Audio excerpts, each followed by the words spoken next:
नमस्कार प्यारे साथियों, मैं अनुराग छिंपा स्वागत करता हूं आपके अपने YouTube चैनल श्री राम अध्ययन मंत्रा में। साथियों, आज मंगलवार है और 11 तारीख है और एक अच्छी शुरुआत करने जा रहे हैं। आज शुरू करने जा रहे हैं आज से कॉलेज लेक्चरर, जो अध्यापक प्रतियोगी परीक्षाएं कॉलेज लेक्चरर के लिए तैयारी कर रहे हैं और जिन्हें हिंदी में समस्याएं आ रही हैं, खासकर जो कविता पक्ष है, रचनाएं हैं भक्ति काल की या रीति काल की या जो भी आपके सिलेबस में दी गई है, तो उन रचनाओं पे अपने वीडियो बना रहे हैं और लगातार बनते रहेंगे, आपको मिलते भी रहेंगे। तो उन्हीं समस्याओं के लिए निस्वार्थ सेवा भाव से मैं ये सब तैयारी कर रहा हूँ। तो ज़्यादा से ज़्यादा जो बच्चे जुड़े हुए हैं या आपको लगता है कि जो विद्यार्थी इसके लिए तैयारी कर रहे हैं, तो आप उनसे संपर्क बनाएं और ज़्यादा से ज़्यादा लाइक, शेयर और सब्सक्राइब करें। एक अच्छी शुरुआत करने जा रहे हैं राम की शक्ति पूजा से। साथियों, ये कॉलेज लेक्चरर जो भर्ती अग्रिम होने वाली है, उनमें बड़ा लाभदायक कविता है। एक ये सूर्यकांत त्रिपाठी निराला की राम की शक्ति पूजा एक लंबी कविता है। साथियों, कुछ एक चीज़ें जान लेते हैं। वसंत पंचमी के दिन जन्म हुआ था सूर्यकांत त्रिपाठी निराला का और इनका जो जीवन रहा बड़ा भावग्रस्त रहा।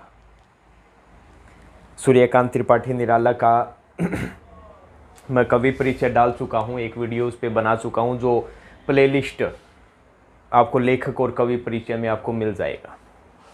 साथियों, इनका जन्म 21 फरवरी 1899 ईस्वी को हुआ। बसंत पंचमी के दिन निधन हो गया था साथियों 15 अक्टूबर 1961 को, सूर्यकांत त्रिपाठी निराला। अब बात करते हैं राम की शक्ति पूजा की। इसमें आपको बता देता हूं, यह एक क्या है, लंबी कविता है साथियों। सूर्यकांत त्रिपाठी निराला की लंबी कविता है। लगभग कितनी पंक्तियां हैं ये पूछ लिया जाता है कई बार। 312 पंक्ति इसमें है। लंबी कविता है, 312 पंक्ति इसके अंतर्गत आई है। अगर मुक्त छंद की बात करें, देखो कविताएं साथियों छंदों में होती है, लेकिन मुक्त छंद इनके द्वारा ही कविताओं में स्थापित किया लाया गया। कुछ विद्वानों ने इसे रबड़ छंद या केंचुआ छंद की भी संज्ञा दी है। अब इस कविता के बारे में थोड़ा कुछ और जान लेते हैं साथियों। एक कविता संग्रह रहा सूर्यकांत त्रिपाठी निराला का, अनामिका। ये दो भाग थे। एक भाग इनका हुआ 1923 में प्रकाशन, जिसमें पंचवटी प्रसंग जैसी कविताएं थी। पंचवटी प्रसंग 5 भागों में विभक्त है। ये पंचवटी प्रसंग 1923 में अनामिका ये प्रकाशित हुई और फिर अनामिका आई दूसरी, जिसका प्रकाशन हुआ 1938। और इसी अनामिका के अंदर कविता है राम की शक्ति पूजा। राम की शक्ति पूजा अनामिका जो 1938 में प्रकाशित हुई, राम की शक्ति पूजा, इसी के अंदर वो कविता है। और इसका सृजन कब कर लिया था निराला जी ने? 1936, या यूँ कह सकते हैं छायावाद के आखिरी समय में इसकी रचना की गई। इसका प्रकाशन साथियों कब हुआ? 26 अक्टूबर 1936 में इसका प्रकाशन हुआ। इलाहाबाद से एक पत्रिका चलती थी, दैनिक पत्रिका, उसी के अंदर इसका प्रकाशन हुआ साथियों। ये तो हो गई इस कविता के बारे में मोटी मोटी बातें। ये कहाँ से आई है, कब इसका प्रकाशन हुआ, लंबी कविता है, देख लेना आप। अब बात करते हैं आगे। साथियों, राम की शक्ति पूजा की प्रेरणा या कह सकते हैं इसका प्रभाव बंगाल की जो कृतिवास रामायण है, बंगाल की कृतिवास रामायण है, उसका सबसे अधिक प्रभाव इस पे रहा है। ये भी याद रख लेना साथियों। साथियों, ये उस समय की बात है जब राम और रावण में युद्ध चल रहा था। राम चारों तरफ से, उनकी आंखें आश्चर्य से फैली की फैली रह गई थी कि रावण है कि इतना युद्धोन्माद है कि मैं विश्व पे विजयी करने वाले जितने भी बाणों का प्रयोग कर रहा हूं वो पूरी तरीके से विफल होती जा रही है। करूं तो क्या करूं। धनुष को अपनी मुट्ठी से उन्होंने कस रखा है और वही उनकी जो मुष्ट है वो पूरी तरीके से शत विक्षत हो गई है राक्षसी सेना के बाणों से। साथियों, जब भी राम मंत्र करके बाण चलाने को होते हैं तब तक तो रावण का बाण है वो उनकी मुष्टि पे लगने लग जाता है। इतना भयंकर वो युद्ध हो रहा है और उसी समय का, और वो भी युद्ध कैसा रह गया, अजय युद्ध रह गया। राम चारों तरफ से निराशा से घिर चुके हैं। ये एक ऐसा वातावरण तैयार किया गया है एक अपराजय का, और उस अपराजय में नीरस भाव से भी जीतना एक मनुष्य का कर्तव्य रहता है। वो ही राम ने किया। धैर्य से, धीरजता से, साहस से उन्होंने काम में लिया। और तुलसीदास जी कहते भी हैं, तुलसी ऐसा मैं के सखा, धीरज धर्म विवेक, साहित्य साहस सत्यव्रत, राम भरोसो एक। वही बात यहाँ है। और शुरुआत करते हैं पहले पद से इनके। रवि हुआ अस्त, ज्योति के पत्र पर लिखा अमर, रह गया राम रावण का अपराज्य समर। आज का तीक्ष्ण शर विधृत क्षिप्र कर, वेग प्रखर शतशेल संवर्णशील नील नभ गर्जित स्वर, प्रतिपल परिवर्तित व्यू भेद कौशल समूह, राक्षस विरुद्ध प्रत्युहत क्रुद्ध कपि विषम हु। यहां तक देख लेते हैं। सबसे पहले रवि हुआ अस्त, सूर्य अस्त हो चुका है। ज्योति के पत्र, यहां साथियों उपमा अलंकार है। ज्योति का अर्थ है प्रकाश। यहां जो पत्र आया है प्रकाश के पत्र रूपी हृदय, पत्र रूपी हृदय पर लिखा। अमर का मतलब अमर जानते हो। रह गया राम रावण का अपराजय, अपराजय का मतलब अजय, समर का मतलब हो गया युद्ध। आज का युद्ध कैसा रहा? तीक्ष्ण क्षण विधृत। आज के युद्ध में तीक्ष्ण मतलब तेज धार वाले या नोक वाले, तेज नोक वाले, शर मतलब वाण, विधृत मतलब धारण किए गए, धारण करने वाला, विधृत मतलब धारण करने वाला। क्षिप्रकर का मतलब होता है फुर्तीले हाथ वाले या फुर्तीला हाथ वाला। वेग प्रखर, वेग का मतलब तीव्र होता है, प्रखर वेग वाले, प्रखर वेग वाले। और प्रखर वेग वाले क्या? शत मतलब सैकड़ों, शेल का मतलब भाले, संवर्णशील रोकने में समर्थ। प्रखर वेग वाले सैकड़ों भालों को रोकने में समर्थ। नील मतलब नीले, नभ मतलब आकाश, गर्जित मतलब गर्जित कर देने वाले, गर्जना करने वाले। स्वर का मतलब स्वर हो गया। प्रतिपल, पल पल, प्रत्येक क्षण। परिवर्तित, परिवर्तन। व्यूह का मतलब क्या होता है? सेनाओं की व्यूह रचना, विभिन्न प्रकार की सेनाओं द्वारा की जाने वाली युद्ध के लिए विभिन्न प्रकार की स्थितियां। भेद मतलब भेदना, कौशल समूह है। कौशल का मतलब हो जाएगा कौशल दिखाना, चतुरता दिखाना, यहाँ चतुराई हो जाएगा। समूह है मतलब सेनाओं द्वारा। राक्षस विरुद्ध, राक्षसों के विरुद्ध। प्रत्युह, प्रत्युह का मतलब होता है प्रत्याक्रमण, आक्रमण के बदले आक्रमण। क्रुद्ध का मतलब क्रोधित, कपि का मतलब होता है वानर, यहां क्रोधित वानर सेना हो जाएगा। विषम का मतलब प्रतिकूल, हु। ये ध्वनि साम्य हो गया साथियों। यहां ध्वनि, वानर सेना क्रुद्ध होके आ रही है, हु करके आ रही है, वो चीज यहां आ जाएगी। पूरे का हिंदी अनुवाद जान लेते हैं। सूर्यकांत त्रिपाठी निराला कह रहे हैं युद्ध चल रहा है और युद्ध करते करते सूर्य है वो भी क्या हो चुका है? अस्त हो चुका है। और राम रावण के मध्य जो युद्ध हो रहा था अब वो प्रकाश के पत्र रूपी हृदय पर अमर होकर लिखा जा चुका है। क्योंकि वो क्या है? अजय है। क्योंकि ना राम की वहां विजय हो रही है ना रावण की वहां विजय हो रही है। दोनों पक्ष विपक्ष जिसमें कोई भी निर्णय नहीं हो रहा है युद्ध कौन जीत रहा है, तो वो अब अजय हो गया है। युद्ध का मतलब युद्ध हो जाएगा कि जो राम और रावण के अंदर जो युद्ध हो रहा है वो अब अजय होकर अमर हो गया है। आज का जो युद्ध था उसमें राम और रावण की जो पक्ष विपक्ष की सेनाएं थी उन्होंने क्या धारण कर रखे थे, तेज धार वाले, तीखे नोक वाले, तेज नोक वाले बाणों को धारण कर रखा था और अपने फुर्तीले हाथों से वो क्या कर रहे थे, एक दूसरे पर वार कर रहे थे और प्रखर वेग वाले, तीव्र गति वाले सैकड़ों भालों को पक्ष विपक्ष की सेनाएं, राम रावण की सेनाएं आपस में उसको रोक रही थी, वो समर्थ थी रोकने में।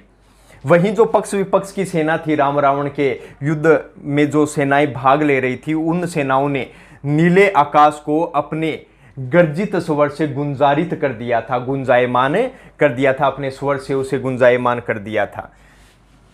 दोनों ही सेनाएं प्रत्येक पल में अपनी सेनाओं की जो व्यूह रचनाएं थी वो परिवर्तित कर रही थी और उन्हीं परिवर्तित व्यूह रचनाओं को दोनों ही पक्ष विपक्ष के जो सेना थी वो क्या कर रही थी, उनके अंदर युद्ध कौशल था और वो अपनी कौशलता, अपनी चतुराई से उन व्यूह रचनाओं को भेद रही थी। समूह यहाँ सेना आ जाएगा, तो वो सेनाएं क्या कर रही थी, उन्हीं व्यूह रचनाओं को अपनी चतुरता से भेद रही थी। राक्षस के विरुद्ध प्रत्युहूत, यहां तक देखिए, राक्षसों द्वारा किए जाने वाले आक्रमण, प्रत्याक्रमण का मतलब होता है आक्रमण के बदले आक्रमण, अव्ययीभाव समास। तो राक्षसों द्वारा किए जाने वाले आक्रमण का वापस जवाब आक्रमण से कौन दे रही थी, राम की सेना दे रही थी। और वही क्रोधी जो वानर सेना थी वो प्रतिकूल वातावरण में हु का स्वर वहां गुंजायमान हो रहा था। यहां तक आपको समझ में आ गया होगा। यहां देखो, राम रावण में अनुप्रास अलंकार है रैवर्ण की आवृत्ति से। फिर देखिए आगे, सत सेल समरणशील, फिर अनुप्रास अलंकार आया शैवर्ण की आवृत्ति से। नील नभ में अनुप्रास अलंकार आया नैवर्ण की आवृत्ति से। ज्योति के पत्र रूपक अलंकार हो जाएगा, रूपक अलंकार हो जाएगा। प्रतिपल परिवर्तित, फिर अनुप्रास अलंकार पैवर्ण की आवृत्ति से इसमें हो जाएगा। फिर अगर रस की बात करें तो इसमें वीर, रौद्र,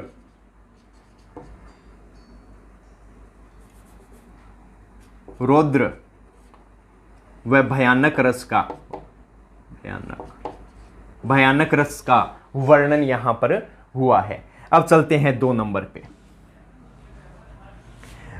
विछुरित विहीन राजीव नयन हत लक्ष्य बाण लोहित लोचन रावण मदमोचन महियान लाघव राघव लाघव रावण वारण गत युगम प्रहर उद्यत लंकापति मर्दित कपि दल बल विस्तर अनिमेष राम विश्वजिद दिव्य शरभंग भाव विद्धांग बद्ध कोदंड मुष्टि खर रुधिर स्त्राव। यहां तक देख लेते हैं। विछुरित का मतलब होता है फैली हुई, विछुरित का मतलब फैली हुई। विहीन का मतलब होता है अग्नि। राजीव नयन, यहां आप लुप्तोपमा अलंकार कर सकते हो। कैसे? क्योंकि 4 अंग होते हैं लेकिन उसमें अंग विलुप्त है, तो सीधे आप कह सकते हो कमल के समान नेत्रों वाले। तो कौन सा अलंकार? उपमा अलंकार हो जाएगा, कमल के समान नेत्रों वाले। हत लक्ष्य बाण, हत का मतलब होता है चूकना, लक्ष्य का मतलब लक्ष्य होता है, बाण का मतलब बाण हो जाएगा। लोहित लोचन, लोहित वैसे तो लहू होता है और लहू आंखों में उतर जाए तो क्रोध, क्रोध से अनुरक्त नेत्र, क्रोध से अनुरक्त नेत्र। लोहित लोचन लैवर्ण की आवृत्ति से, फिर अनुप्रास अलंकार। रावण का मतलब रावण हो जाएगा। मद का मतलब घमंड, रावण की जो वीरता है, जो रावण की वीरता का जो घमंड है उसे मोचन, मोचन का मतलब हरण करने वाला। महियान, महियान का मतलब होता है श्रेष्ठ। राघव राम हो जाएगा। लाघव, लाघव का मतलब होता है युद्ध कौशल। क्या हो जाएगा? युद्ध कौशल, मतलब श्री राम का युद्ध कौशल। रावण वारण, रावण का मतलब रावण हो जाएगा, वारण मतलब क्या हो जाएगा? असफल।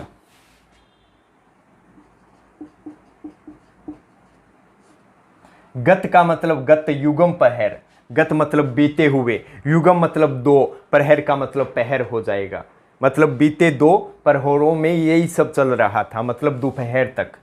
उदत, उदत का मतलब होता है उदंड, उदत का मतलब उदंड। लंकापति रावण। मर्दित, मर्दित का मतलब क्या होता है, नष्ट करना। कपि का मतलब वानर दल, कपि दल का मतलब हो जाएगा वानर सेना। बल का मतलब शक्ति, विस्तर का मतलब विशाल, विस्तर का मतलब विशाल। अनिमेष, अनिमेष का मतलब होता है लगातार। पलकों का न झपकाना, आंखें फैली की फैली रह जाना। राम, राम का मतलब राम हो जाएगा। विश्वजिद, दिव्य, विश्वजिद का मतलब हो जाएगा विश्व पर विजयी हासिल करने वाला। दिव्य का मतलब दिव्य हो जाएगा। सर मतलब वाण, मतलब विश्व पर विजयी करने वाले दिव्य वाण। भंग का मतलब भग्न, भाव का मतलब भाव। विधांग, विधांग का मतलब होता है, अगर संधि विच्छेद करते हैं तो विध, विध का मतलब होता है विधना, आर पार होना। अंग का मतलब अंग हो जाएगा, अंगों के आर पार, अंगों का विध जाना। किससे, वाणों से। बद्ध, बद्ध का मतलब कसी होना। कोदंड का मतलब होता है धनुष। मुष्टि का मतलब मुट्ठी। खर का मतलब पहने, या कह सकते हो तेज, यहां तेज आ जाएगा। रुधिर का मतलब रक्त, स्राव का मतलब होता है बहना। यहां तक देख लेते हैं साथियों कि राम और रावण के युद्ध में चारों तरफ अग्नि फैली हुई दिखाई दे रही है, और वहीं पे जो राम, जो कमल के समान नेत्रों वाले राम हैं, जब रावण के ऊपर बाणों का प्रहार करते हैं तो उनके बाण अपने लक्ष्य से क्या हो जाते हैं, विचलित हो जाते हैं। उनके बाण लक्ष्य पे नहीं लग पाते हैं, चूक जाते हैं। वहीं पर रावण जो क्या है, युद्धोन्माद है। युद्धोन्माद का मतलब होता है युद्ध में पागल, कि युद्ध में पागल जो रावण है उसकी, रावण की जो वीरता है, रावण मद का मतलब रावण की वीरता का जो अहंकार है उसे नष्ट करने के लिए, या आप ये कह सकते हो कि युद्धोन्माद रावण की वीरता के अहंकार को नष्ट करने के लिए राघव है वो अपना युद्ध कौशल दिखा रहे हैं। कौशल, युद्ध कौशल हो जाएगा लाघव का। तो राघव मतलब राम है, वो क्या कर रहे हैं, उसे नष्ट करने के लिए निरंतर अपना युद्ध कौशल दिखा रहे हैं। लेकिन वहीं पर रावण उन युद्ध कौशल को पूरी तरीके से असफल कर देता है। और यही चीज, यही सारा कार्य कब तक चलता रहा, बीते 2 प्रहर तक। युगम का मतलब 2 प्रहर तक, दोपहर तक यही सब युद्ध के अंदर चलता रहा। वहीं पे उदंड लंकापति रावण है, उसने क्या कर दिया, अंत में जो विशाल वानरों की सेना है उसकी शक्ति को पूरी तरीके से मर्दित मतलब नष्ट कर दिया, उन्हें कुचल डाला। मर्दित मतलब कुचलना भी होता है। वहीं पे राम ऐसे बाणों का प्रयोग कर रहे थे जो पूरे विश्व पे, समस्त विश्व पे क्या कर सकती है, अपना विजय हासिल कर सकती है। ऐसे दिव्य बाणों का प्रयोग क्या कर रहे थे, राम रावण के खिलाफ कर रहे थे। परंतु उन बाणों का भंग भाव, उनका भंग मतलब भगन हो जाने का भाव, मतलब वो जो बाण चला रहे थे वो पूरी तरीके से असफल हो रहे थे। उसी को देखकर राम की जो आंखें थी वो अनिमेष, बिना पलके झपकाए फैली की फैली रह गई। फिर आगे यहां दिखाया गया है कि राम युद्ध के अंदर धनुष को अपनी मुट्ठी से कसे हुए खड़े हैं, और उनकी जो मुट्ठी है वो राक्षसी सेना द्वारा पूरी तरीके से क्षत विक्षत हो गई है। विदांग का मतलब क्षत विक्षत भी होता है, या आप कह सकते हो घायल, पूरी तरीके से घायल हो चुकी है, और उससे तेज रक्त की धारा प्रवाहित हो रही है। यहां तक साथियों ये आपके 2 हो गए। चलते हैं नेक्स्ट। अब आ जाओ अगला, तीसरा। रावण प्रहार दुर्वार विकल वानर दलबल, मूर्छित सुग्रीवागद भीषण गवाक्ष गय नल, वारित सौमित्र भलपति अगणित मल रोध, गर्जित प्रल्याभधि क्षुब्ध हनुमत केवल प्रबोध, उद्गिरित विहीन भीम पर्वत कपि चतु प्रहर, जानकी भीरु उर आशा भर रावण संबर। यहां तक देखते हैं। देखो साथियों, दुर्वार का मतलब होता है असहनीय, असहनीय। रावण के जो प्रहार थे वो असहनीय थे। विकल मतलब व्याकुल, वानर का मतलब वानर हो जाएगा, दल वानर सेना, बल का मतलब शक्ति हो जाएगा, मूर्छित का मतलब चेतना शून्य, सुग्रीवागंध सुग्रीव और अंगद, भीषण का मतलब भयंकर, गवाक्स एक सेनापति, एक सेना सैनिक कह सकते हैं, नल का मतलब नल, वारित का मतलब रोक दिए गए, रोक दिए गए, सौमित्र लक्ष्मण के लिए आया है, भलपति जाम्बवंत जामवंत के लिए आया है, अगणित अनगणित का मतलब अनगणित हो जाएगा, मल का वैसे असंख्य बोल सकते हैं आप, असंख्य, मल का मतलब होता है योद्धा, रोध का मतलब होता है अवरोधन, मतलब रोकने के लिए चलाए जाने वाले शस्त्र अस्त्र,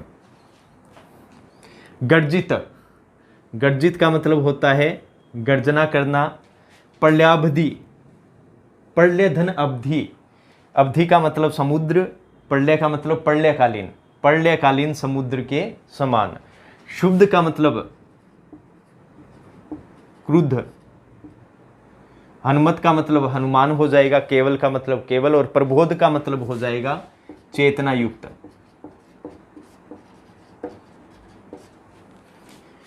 उदगिरित निकल रही थी, विहीन का मतलब अग्नि, भीम पर्वत विशाल पर्वत से, कपि का मतलब कपि हो जाएगा, यहां क्या आएगा, कपि का मतलब हनुमान वानर, चतुप्रहर 4 प्रहर तक, जानकी भीरु उर आशा भर, जानकी भीरु उर आशा भर, हुर का मतलब हृदय, आशा भर का मतलब भर हो जाएगा, हृदय में आशा भरना, भीरु का मतलब मुक्ति के लिए आशंकित, मतलब जो जानकी मतलब सीता जी थे, वो क्या थे, मुक्ति के लिए आशंकित थे, उन्हें डर लग रहा था कि मेरी मुक्ति होगी कि नहीं होगी, उन्हीं की आशंका को दूर करने के लिए, उनके हृदय में आशा भरने के लिए रावण का मतलब रावण, संबर का मतलब होता है युद्ध, कौन कर रहे थे, हनुमान युद्ध कर रहे थे। पूरे का देख लेते हैं साथियों कि राम रावण युद्ध में रावण के भयंकर प्रहारों से, जो या कह सकते हैं रावण के प्रहारों से, असहनीय प्रहारों से, रावण के असहनीय प्रहारों से जो वानर सेना की शक्ति है, और वानर सेना है पूरी तरीके से क्या हो गई थी, व्याकुल हो गई थी। और इसी युद्ध के अंदर सुग्रीव अंगद, या कह सकते हैं कि रावण के भयंकर प्रहारों से सुग्रीव अंगद गवाक्ष नल नील आदि क्या हो गए थे, चेतना शून्य हो गए थे, वो मूर्छित हो गए थे। वहीं पे लक्ष्मण जामवंत आदि असंख्य योद्धाओं ने क्या किया, रावण की सेना को रोकने का प्रयास किया, लेकिन उन राक्षसी सेना ने उनके प्रहारों को क्या कर दिया, रोक दिया, उन्हें आगे चलने नहीं दिया। अब युद्ध के अंदर केवल हनुमान क्रुद्ध होकर, या कह सकते हैं कि अब युद्ध के अंदर, अब राम रावण युद्ध के अंदर केवल हनुमान ही थे जो क्या थे, चेतना युक्त थे, और वो क्रुद्ध होकर ऐसे युद्ध कर रहे थे, या क्रुद्ध होकर ऐसे गर्जित हो रहे थे, या किसके समान, प्रलयकालीन समुद्र के समान क्या हो रहे थे, क्रुद्ध हो रहे थे, अपनी गर्जना कर रहे थे। तो यहां उपमा अलंकार आ जाएगा, वो किसके समान क्रुद्ध हो रहे थे, किसके समान युद्ध के अंदर गर्जना कर रहे थे, प्रलयकालीन समुद्र के समान गर्जना कर रहे थे, इसलिए इसमें उपमा अलंकार हो जाएगा। वहीं पे जब वो युद्ध कर रहे थे तो ऐसा लग रहा था कि विशाल पर्वत से क्या निकल रही हो, अग्नि निकल रही हो, या विशाल पर्वत से भयंकर ज्वालामुखी की लपटें निकल रही हो, अग्नि निकल रही हो, और वो इस प्रकार 4 प्रहर तक युद्ध करते रहे साथियों। एकमात्र हनुमान ही थे, सब हार गए थे, सब कहने लग गए थे त्राहिमाम त्राहिमाम, केवल सिर्फ एक हनुमान युद्ध कर रहे थे, वो भी 4 प्रहर तक, वो एकदम क्रुद्ध होकर, ऐसा लग रहा था प्रलयकालीन समुद्र अभी उमड़ आया है। वहीं हनुमान सिर्फ रावण से युद्ध कर रहे थे। सीता की जो मुक्ति की आशंकित हो रही थी, सीता जी मुक्ति के लिए आशंकित हो रही थी, उन्हीं के हृदय में आशा भरने के लिए जो हनुमान थे वो रावण से युद्ध कर रहे थे। उपमा अलंकार इसमें आ गया। इसमें आप कह सकते हो वही भयानक, वीर और रौद्र रस का प्रयोग, और क्या हो जाएगा, ओज गुण। उपमा अलंकार इसमें आ गया। इसके अलावा इसमें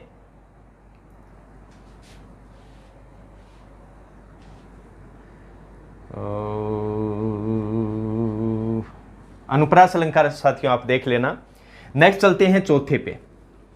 लोटे युगदल, रावण पदतल पृथ्वी टलमल, बिंद महुल्लास से बार बार आकाश विकल, वानर वाहिनी खिन, लख निज पति चरण चिहन, चल रही शिविर की ओर स्थीवर दल जो विभिन्न, प्रशमित है वातावरण, नमित मुख सांध्य कमल, लक्ष्मण चिंता पल पीछे, वानर वीर सकल। यहां तक देखते हैं। अब सूर्यास्त के कारण अब युद्ध एक बार रोक दिया गया है, और उसी युद्ध के रोके जाने पे जो युगदल मतलब युद्ध के अंदर जो दोनों सेनाएं हैं पक्ष विपक्ष की, वो अब अपने शिविर की ओर क्या होने लग गई है, लौटने लग गई है। वहीं पे अगर राक्षसी सेना की बात की जाए तो उनके पदतल, उनके पैरों से चलने से पृथ्वी क्या हो रही है, टलमल, कंपायमान हो रही है।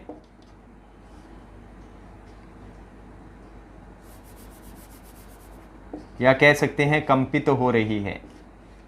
टलमल का अर्थ होता है कंपन होना। अब वहीं पे दोनों सेनाएं, अब सूर्यास्त होने से युद्ध रोक दिया गया है और दोनों सेनाएं अपने अपने शिविर की ओर जा रही है। तो जो राक्षसों की सेना, रावण की सेना जा रही है, तो उनके चलने से पृथ्वी भी क्या होने लग गई है, कंपित होने लग गई है। महोल्लास, यहां देखिए महाउल्लास, महाउल्लास का मतलब अत्यधिक हर्ष से बार बार, आकाश का मतलब आकाश हो जाएगा, विकल का मतलब होता है व्याकुल, बिंद का मतलब घायल या कह सकते हैं आहत। तो अब जैसे जैसे राक्षसों की सेना चल रही है तो वो अब युद्ध के अंदर जीते तो नहीं थे, लेकिन युद्ध उन्होंने बहुत अच्छा किया। तो उसी युद्ध के कारण वो अत्यधिक हर्ष में खुशियां मना रहे हैं। उसी हर्ष के निनाद मतलब आवाज के कारण क्या हो रहा है, आकाश भी घायल होकर, आहत होकर क्या हो रहा है, व्याकुल हो रहा है। वानर वाहिनी, वानरों की जो सेना है वो खिन्न, खिन्न का मतलब क्या है, दुखी है। वानरों की सेना क्या हो चुकी है, दुखी हो गई है। और लख, लख मतलब देखते हुए, निज पति, स्वयं के पति मतलब स्वयं के स्वामी श्री राम के चरण चिन्ह, चरण चिन्ह का मतलब चरणों के चिन्हों को। अब वहीं पे जो वानरों की सेना है वो अत्यंत दुखी है और दुखी होते हुए वो श्री राम के चरण चिन्हों को देखती हुई उनके पीछे पीछे चली जा रही है। चल रही शिविर की ओर, वो अपने शिविर की ओर जा रही है। अत्यंत वानर सेना बड़ी दुखी है और श्री राम आगे आगे उदासी भाव से जा रहे हैं और उनके पीछे पीछे वानर सेना उनके चरणों को देखते हुए अपने शिविर की ओर बढ़ रही है। अपने शिविर की ओर बढ़ती हुई वो ऐसे लग रही है जैसे, ज्यों आया है तो ज्यों आया है तो दृष्टांत अलंकार हो जाएगा साथियों। तो शिविर की ओर चलती हुई ऐसे लग रही है जैसे स्थीवर दल, स्थीवर दल का मतलब क्या होता है, बोध भिक्षुओं का समूह है, बोध भिक्षुओं का समूह है या वृद्धों का समूह है। वो शिविर की ओर ऐसे चल रही है जैसे विभिन्न बौद्ध भिक्षुओं का समूह है। दल का मतलब समूह है, जा रहा हो, या वृद्धों का समूह है, जा रहा हो। पूरी तरीके से वे थके हुए हैं। प्रशमित का मतलब होता है शांत। वातावरण का मतलब वातावरण हो जाएगा। अब वातावरण क्या है, पूरी तरीके से शांत है। वहीं पे लक्ष्मण, पल का मतलब पल हो जाएगा, चिंता मतलब चिंता हो जाएगा। वहीं पर लक्ष्मण है वो संध्या के समय झुके हुए कमल के समान मुख किए हुए अत्यंत चिंतित या चिंता से ग्रस्त होकर चल रहे हैं और उनके पीछे पीछे वानर वीर सकल, और उनके पीछे पीछे जितनी भी वानर सेना है, जो वीर है, जो वानर वीर सेना है, सकल का मतलब सभी, जो वीर वानर सेना है, सारी वीर वानर सेना है, वो उनके पीछे पीछे चली जा रही है। ये इसका हो जाएगा। यहाँ फिर उपमा अलंकार आ जाएगा। लक्ष्मण किसके समान जा रहे हैं? संध्या के समय झुके हुए कमल के समान, क्योंकि सूर्य अस्त हो जाता है तो कमल भी क्या हो जाते हैं? नीचे झुक जाते हैं, उदास हो जाते हैं। तो वैसे ही लक्ष्मण भी क्या है? संध्या के समय कमल के झुके हुए मुख के समान वो नीचे चिंता में ग्रस्त चले जा रहे हैं, और उनके पीछे पीछे सारी जितनी भी वानर जो वीर सेना है वो उनके पीछे पीछे चली जा रही है। अब चलते हैं नेक्स्ट पे। 5वां आ गया साथियों।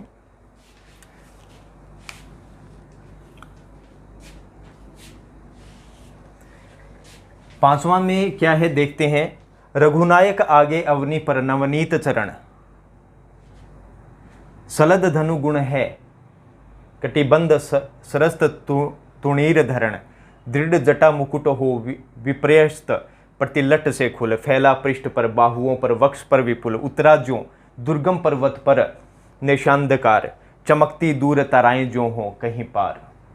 देखते हैं साथियों, सारी सेना शिविर की ओर जा रही है, लक्ष्मण चिंतित होकर जा रहे हैं। वहीं पे श्री राम, जो रघुनायक है, श्री राम है, वो सबसे आगे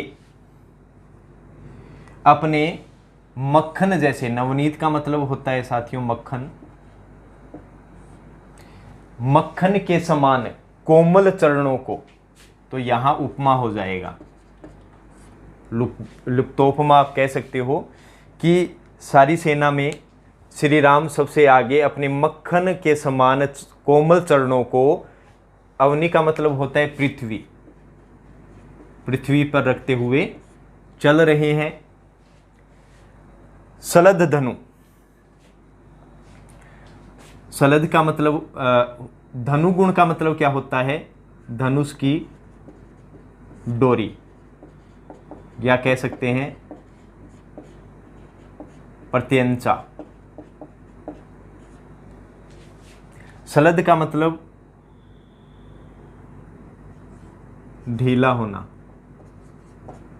ढीला होना, कि उनकी जो धनुष की डोरी है वो ढीली हो चुकी है। गुण का मतलब डोरी।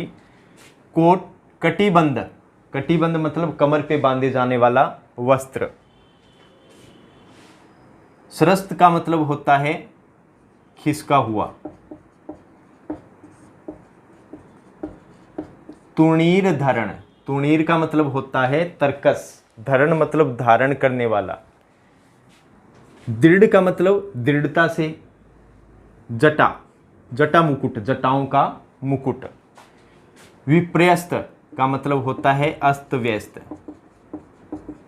प्रतिलट मतलब क्या हो जाएगा? बालों की प्रत्येक लट।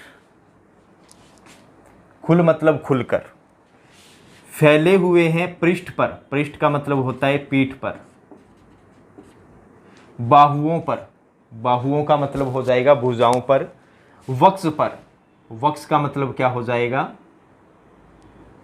छाती पर।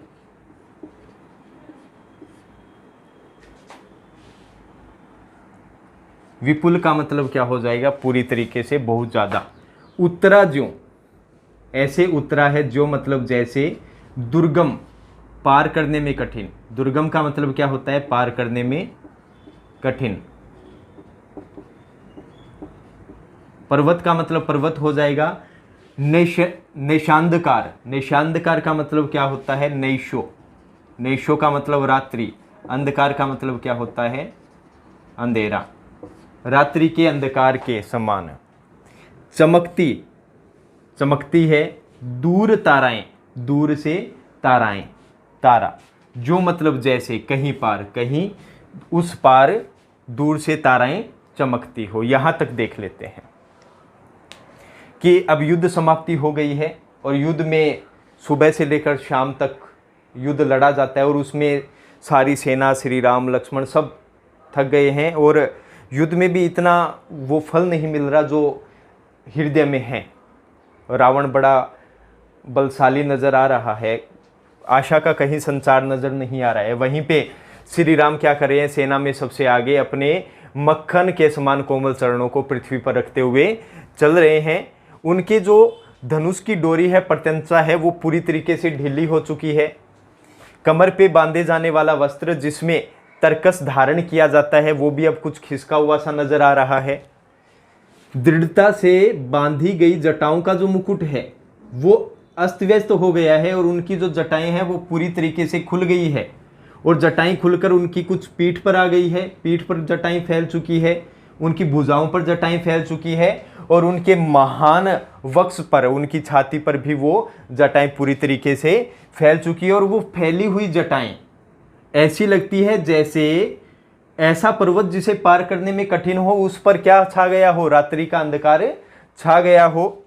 और उसी के बीच में श्री राम की आंखें ऐसी चमक रही है जैसे कहीं दूसरी पार, दूसरी तरफ दूर से ताराएं चमकती हुई नजर आ रही हो। ऐसे वक्त पे पूरे बाल फैल चुके हैं लेकिन चमक अभी भी आंखों में है साथियों।